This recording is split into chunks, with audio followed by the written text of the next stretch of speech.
नमस्कार दोस्तों, आप लोग 10 घंटा पढ़ते हैं, 12 घंटा पढ़ते हैं, 3 घंटा पढ़ते हैं, 18 घंटा पढ़ते हैं, पर समझ में नहीं आता है, कुछ याद नहीं रहता है, सब भूल जाता है। ऐसा क्यों होता है?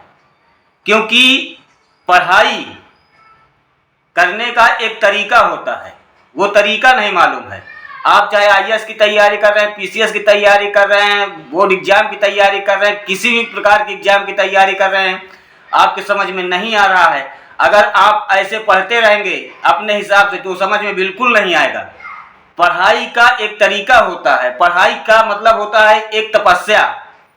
तपस्या क्या होता है? तपस्या हमेशा एकाग्र में ही क्यों की जाती है? आप लोग हमेशा देखे होंगे जो ऋषि मुनि होते हैं वो जंगल जाते हैं तपस्या करने के लिए। तो दोस्तों, पढ़ाई भी एक तपस्या होती है। ये मतलब ये नहीं है कि आप एकांत में बैठ गए तो आप पढ़ ही लेंगे, नहीं, उसके कुछ रूल हैं और कुछ नियम है जिनको फॉलो करना बहुत जरूरी है। जैसे एक तपस्वी कुछ रूल और नियम को फॉलो करता है, उसी प्रकार आपको भी करना है। तो दोस्तों, उससे पहले अगर आप लोग मेरे चैनल में नए हैं तो कृपया चैनल को सब्सक्राइब करके बेल आइकन को प्रेस कर दीजिएगा, जिससे मेरे वीडियो का पहला नोटिफिकेशन आप लोगों तक पहुंच सके। क्योंकि मैं ऐसे यूजफुल वीडियो बनाता रहता हूं, और चैनल को सब्सक्राइब जरूर कर लीजिएगा दोस्तों, क्योंकि कहता हूं आप लोग करते नहीं हैं। अगर न हो तो कम से कम वीडियो तो जरूर लाइक कर दिया करिए, क्योंकि आप लोगों को देश के लिए वीडियो बनाते हैं। अगर आप लोग लाइक करते रहेंगे थोड़ा उत्साह बढ़ता रहेगा।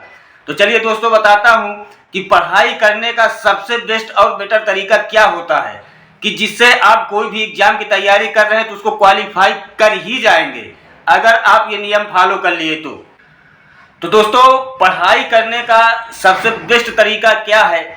सबसे पहले तो आपको एक नियमानुसार चलना चाहिए। कोई भी कार्य होता है, आप ए टू जेड संसार में जितने भी कार्य हैं उनका एक ना एक नियम बना हुआ है, और जो नियम को फॉलो कर रहा है, स्टेप बाय स्टेप चल रहा है, वही सक्सेस हो रहा है। जो उछल कूद किया है आज यहाँ कल वहाँ, उसका कहीं मान सम्मान ना हुआ है और ना होगा, और ना वो कुछ कर पाएगा। तो उसके लिए पढ़ाई का एक रूल और नियम होता है। रूल नियम क्या है कि अब आप सुबह जगें, जगने के बाद जैसे ही आँख खुलती है किताब लेके बैठ गए, आप कितना भी पढ़ लो समझ में नहीं आएगा। नहीं, आप जब सुबह पढ़ना है आपको, जैसे आप सुबह जगते हैं, जगने के बाद आप जाइए, थोड़ा मुंह धुलिए, 10-5 मिनट कहीं जाकर के छत में या कहीं भी टहलिए, थोड़ा माइंड फ्रेश हो। जब माइंड फ्रेश हो जाए तो उसके बाद आप आकर पढ़ाई करिए। और पढ़ाई कितने समय तक करना है, कितने घंटे करना है, उसका एक टाइम टेबल बना लीजिए। ये नहीं कि जितनी समय इच्छा हो उतनी समय ही पढ़ लेना है, हम इधर उधर से घूम के आए पढ़ने लगे, ऐसे में कभी समझ में नहीं आएगा। एक टाइम होना चाहिए, हमें इस टाइम पे इतना करना है, ये कार्य इतना करना है, और जो चीज़ नहीं आ रहा है उसे हमें बार बार करना है। तो अभ्यास अगर आप निरंतर करते रहेंगे, आपने सुना होगा, अगर आपके समझ में नहीं आ रहा है तो हमारे समझ में नहीं आ रहा है, इसे हम छोड़ दें, ऐसा करेंगे तो छूट ही जाएगा। आप देखते होंगे कि घर में आपके घर के गार्जियन या खुद आप पूजा करते होंगे, हनुमान चालीसा पढ़ते होंगे, मतलब कि जो कुछ ना कुछ तो आदमी करता है, तो कुछ ना कोई एक ग्रंथ को लेकर के चलते हैं, उसकी पूजा करते हैं।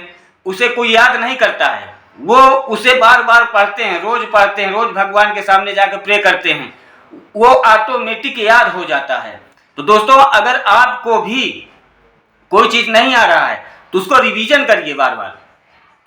ये नहीं कि एक ही दिन में करना है, आज किए हैं कल करेंगे, परसों करेंगे, नरसों करेंगे, ऐसे हर एक डेज पे हम करते रहेंगे। तो जब आप रिवीजन करेंगे तो ऑटोमेटिक आपको याद हो जाएगा। और टाइम टेबल लेके चलना है, हमें 18 घंटा नहीं पढ़ना है, हमें 8 घंटा पढ़ना है। पर जितना पढ़ना है वफादारी के साथ पढ़ना है, ईमानदारी के साथ पढ़ना। ये नहीं कि पढ़ाई बैठ गए हैं अब याद दूसरे को कर रहे हैं, यहाँ किताब खुली हुई है और मन दूसरे जगह लगा हुआ है। तो भैया, जहां मन लगा हो पहले वहां मन लगा लो। जब वहां से मन ऊब जाए कि अब यहां से हमारा मन ऊब गया है, अब हम पढ़ाई कर लें, तो मतलब कि जितने समय तक आपको पढ़ाई करना है एकाग्रचित ही होकर के दोस्तों पढ़ाई करना है। अगर आप एकाग्रचित होकर के पढ़ाई करेंगे तो आप ये मान लीजिए कि आपको सफल होने से कोई नहीं रोक सकता है।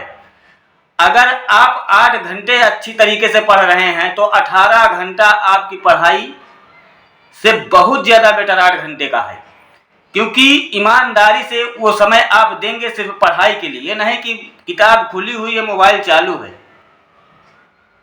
किताब खुली है, बात कहीं दूसरे जगह चालू है, किताब खुली है, ध्यान कहीं और चालू है। तो दोस्तों ऐसे में आप कितना भी पढ़ लेंगे आपके माइंड में आने वाला नहीं है। पढ़ाई एक वो त्याग और तपस्या है कि उसका एक ही उद्देश्य होना चाहिए कि हमें सिर्फ इस समय पढ़ाई ही करना है और ये चीज़ पढ़ना है, इतने समय तक पढ़ना है, जितने समय तक आपका मन लग रहा उतने समय तक पढ़ना है। जिस समय आपका मन उब गया है अब हम थोड़ा इधर उधर कर लेते हैं, घूम टहल लेते हैं, फ्रेश हो जाते हैं, हाथ पैर धुल लेते हैं, थोड़ा फिर माइंड फ्रेश होगा तो फिर हम पढ़ाई करेंगे। तो दोस्तों अगर आप इस हिसाब से पढ़ाई करेंगे तो मैं वादा करता हूं कि आपको कोई नहीं फेल कर सकता। कोई भी किसी भी एग्जाम में आप किसी भी एग्जाम की तैयारी करेंगे आपको सफल होने से कोई रोक नहीं सकता है। तो दोस्तों आशा करता हूं कि वीडियो आप लोगों को बहुत अच्छी लगी होगी। अगर अच्छी लगी तो कृपया कमेंट करिएगा और शेयर करिएगा ताकि और लोगों तक ये बात पहुंच सके, क्योंकि पढ़ाई का एक बहुत बड़ा उद्देश्य होता है हर एक इंसान के लिए। अगर वो पढ़ा है तो सब कुछ सही है, अगर नहीं पढ़ाई किया है तो उससे बुरा कुछ भी नहीं है। तो दोस्तों पढ़ाई पे मन लगा करके ही पढ़ाई करें ताकि आपका समय पैसा सब कुछ बर्बाद ना हो सके और आप एक अच्छे पोस्ट पे हो सके। मेरी यही प्रार्थना है। धन्यवाद।